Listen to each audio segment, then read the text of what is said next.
Do not attempt to adjust yourself. It's the only way to ride, brother. The only way to ride. You got me a round ball, baby. Okay, so I'm standing here with Bill Thompson. He's new to our group.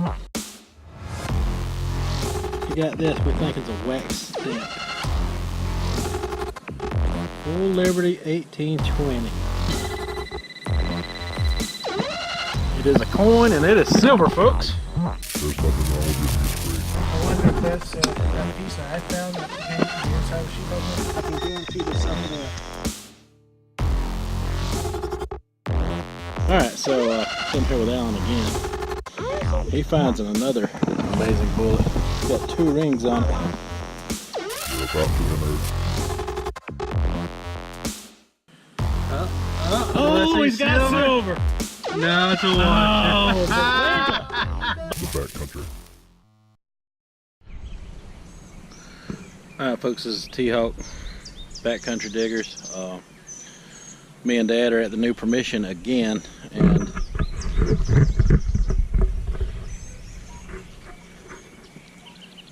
see the numbers jumping?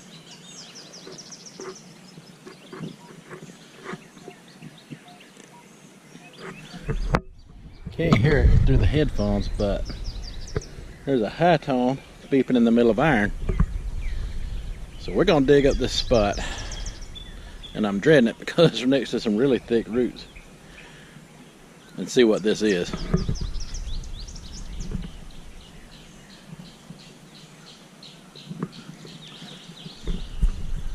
Every now and then you'll see that 37 punch in there. 24.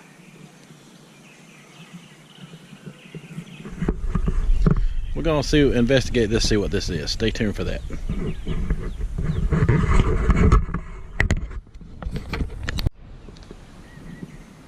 Alright folks, T-Hawk again. We're at the new permission. I just wanted to point out I found 2 nickels by this old tree here. We've been hunting this tree a lot, and this entire tree line, in fact. There's just big trees everywhere out here. What I wanted to point out is on the Equinox 600, these weren't very deep, mind you, but you could tell by the copper tone showing through on these nickels, they rang in at a solid 12 on the ID both times, and I walked around each one of them and the 12 stayed consistent. Now I've dug a few pull tabs and they come up around 14 to 16, but so far these older nickels that have seen some ground time and have the copper shining through, they seem to be a solid 12 on the VDI. So we'll keep looking for those 12 signals, and let's see how many nickels I can pull out of here. We've got all the good signals from around these trees, so I'm just trying to see what's left behind and clean up the area a little bit and see if we can get anything off the top to investigate deeper tones that could possibly be in this old tree grove. Alright, I'm investigating another nickel signal, and right here I got a target in the clump and in the hole, so we're going to retrieve both and see what we're dealing with here.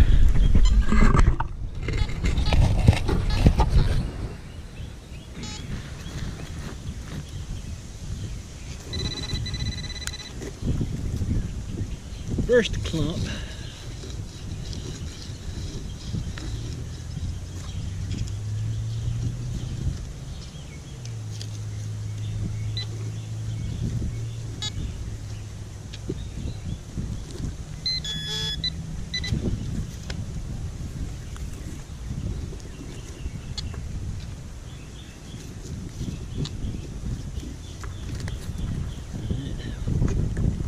Lost that one altogether. See what's in the hole.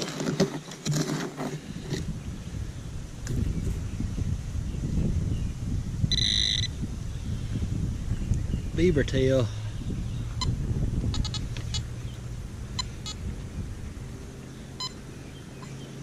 Yep, just a beaver tail.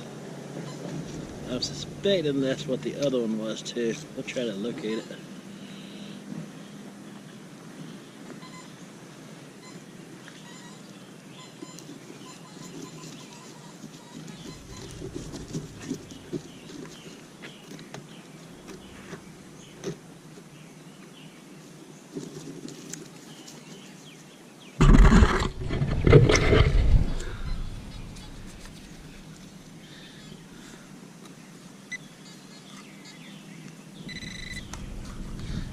Yep, another beaver tail.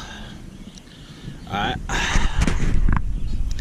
well, both of those beaver tails were broken, and I did find one just before that, and they ring up a solid 12, and it ain't your usual beaver tail, it's just the tail end with the ring missing. So apparently those sound like a nickel, but my regular pull tabs are coming up a little higher than 12, so we'll keep investigating that signal and see what we can come up with. Alright folks, so while I'm over here trying to chase nickel signals down, my dad brings me a pretty cool find. This is going to be a piece of bling. It looks kind of fancy on the back.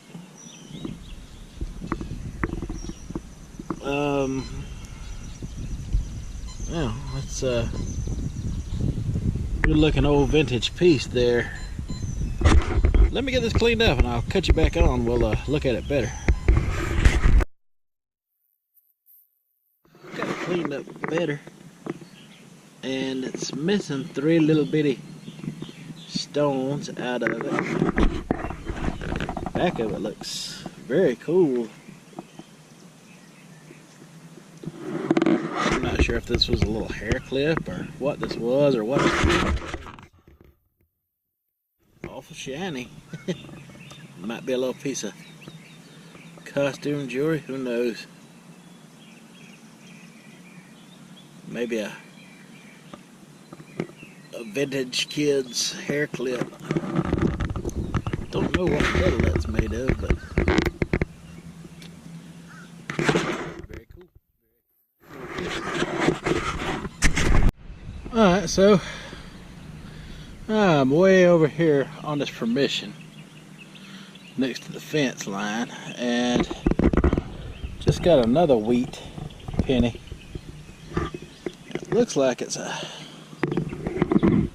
1946.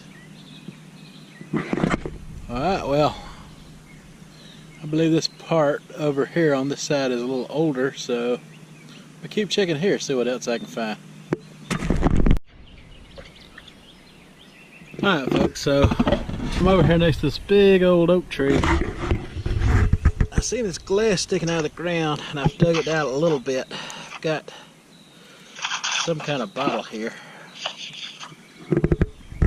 Oh, it says Illinois on the bottom of it.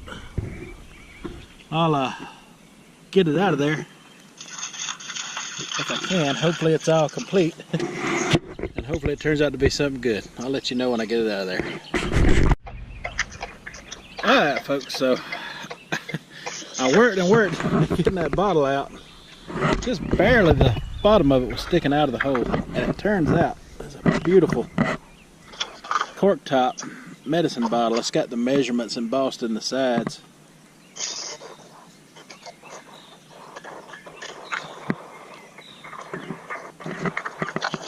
Look at the top, it's off center. That's an old bottle there. I was lucky to get that out in one piece. Well, I'm liking this new permission. We'll see what else we can find.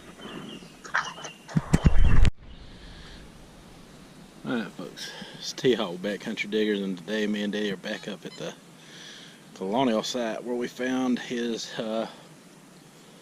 King George II last hunt out here. It was a group hunt. It's just me and Daddy today, and look what we run across out here. That, my friends, is the old well to this place.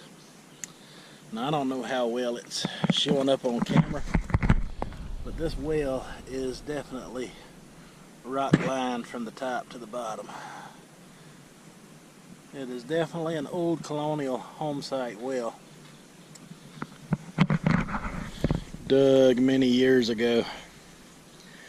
And I say that it's colonial only because we've been finding things that date back into the 1700s on this spot. And it is rough swinging. The undergrowth is taken over. All these trees that are laying down is from a tornado that came through last fall. But we want to hit it one or two more times before it gets even more overgrown. So pretty cool. We found the well. Alright folks, me and Diddy are just past the well over to where the house has fallen down. That pile right there you see is what's left of it. Some old brick there. Now I just got a good signal, and it was down there in that hole about 4 inches, and I pulled out all of this iron. See that square nail, bent square nail, part of a iron chain, and I still kept getting that high signal on this Equinox 600. Now, take my word for what it is or not. It really doesn't matter to me. I already own the machine, so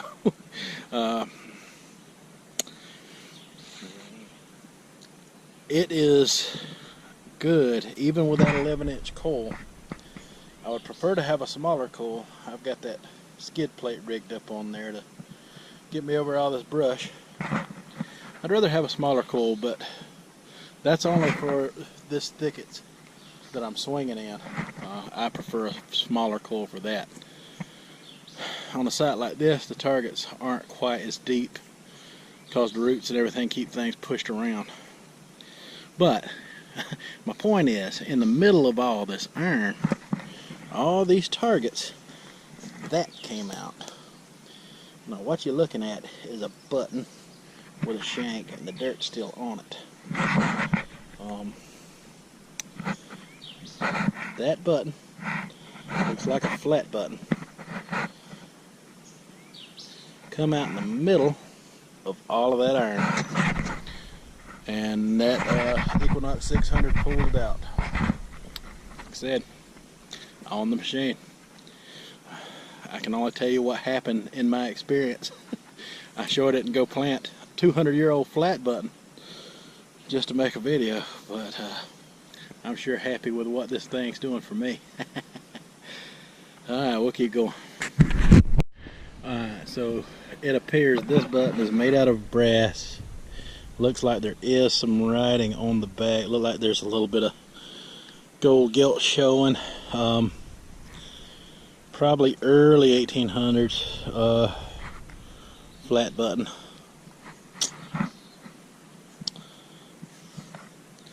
But she is a flat button.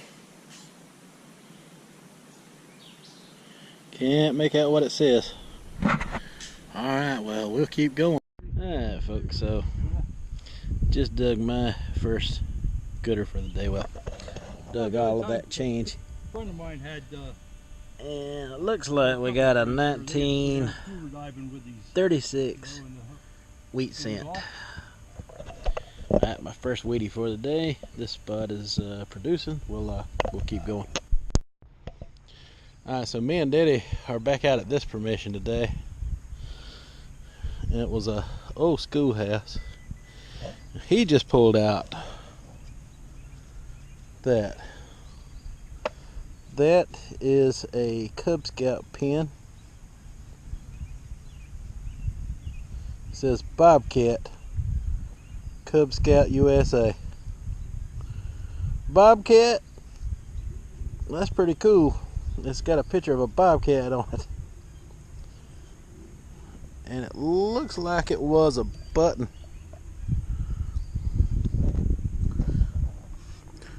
We'll have to look it up and determine its age later, but that's a good find. Alright, so we seem to be on a bit of a hot spot out here. I'm finding tons of copper pennies. Some of them, all of them memorial. in the early 60s. And they're about 7 inches down. And Diddy just pulled out another button. It says military's equipment. It's a 2-hole button.